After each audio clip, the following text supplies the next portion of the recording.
When we think of enemies to humanity, we often imagine tyrants, pandemics, or wars. But none of these could last without the steady hand of an institution that feeds and normalizes them. The press was meant to be the watchdog of democracy, a beacon of truth, and a check on power. Today it has become the opposite. A megaphone for the powerful, a manipulator of perception, and a master of distraction. By controlling the narrative, the mainstream press manufactures consent, buries inconvenient facts, and ensures that citizens remain spectators rather than participants in their own destiny. The danger of the press is not only in what it says, but in what it refuses to say. Selective silence is the most insidious form of censorship. A war crime unreported is, in the public mind, a war crime that never happened. A cure unmentioned might as well not exist. A question never raised dies before it can spark thought. A government killing its own people never questioned in the press. If we hadn't won this election, we would have all been vaxxed to death and censored so no one could hear our dying screams. Mike Benz on X. Instead of truth, we are fed lies, propaganda, and when it comes to medicine, the press murders people without a second thought. Fear is their greatest weapon. The press thrives on anxiety, amplifying crises, predicting collapse, and then pointing to authority as the only savior. A fearful population is an obedient population. Look what the press did with COVID. The medical industrial sector pretty much owns the press. Thus, it is the media that props up medical and pharmaceutical terrorism.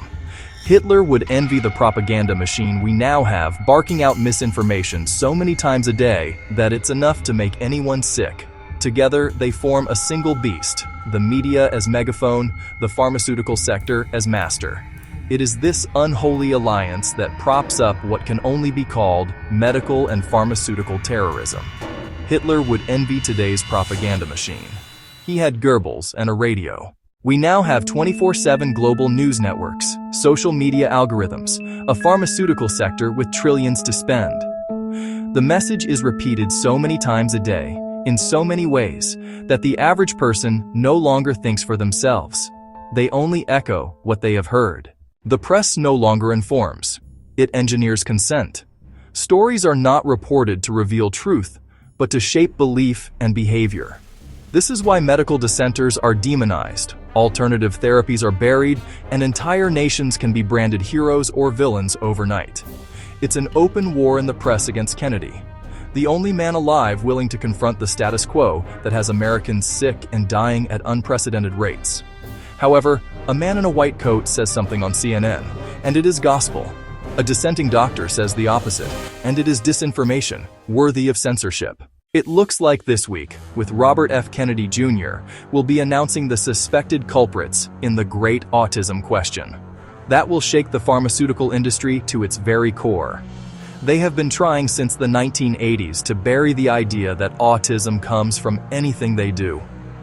Elizabeth Warren's source? Here and here. Pharmaceutical companies are the largest advertisers in mainstream media. Television, magazines, and even digital platforms are saturated with drug ads. That money buys silence, loyalty, and obedience. Try to imagine a network whose survival depends on Pfizer advertising ever exposing Pfizer's corruption, or a newspaper addicted to Johnson & Johnson's ad budget running a front-page investigation into the harms of its products. It does not happen. Instead, we get glossy commercials of smiling actors selling pills that cause death and disability, followed by news segments that reinforce the need for more of the same. This isn't just corruption, it is terror by medicine. Meanwhile, natural medicines, simple therapies, and inexpensive solutions are ignored or attacked. Magnesium, bicarbonate, hydrogen, iodine, vitamin D, all evidence-based, all safe, all cheap. But none can be patented, so none are promoted.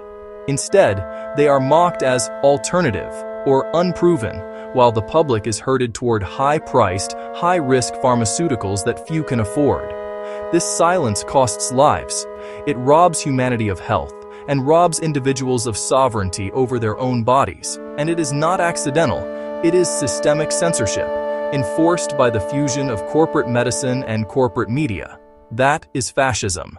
The greatest enemy of humanity is not disease itself, but the system that weaponizes disease for profit and control.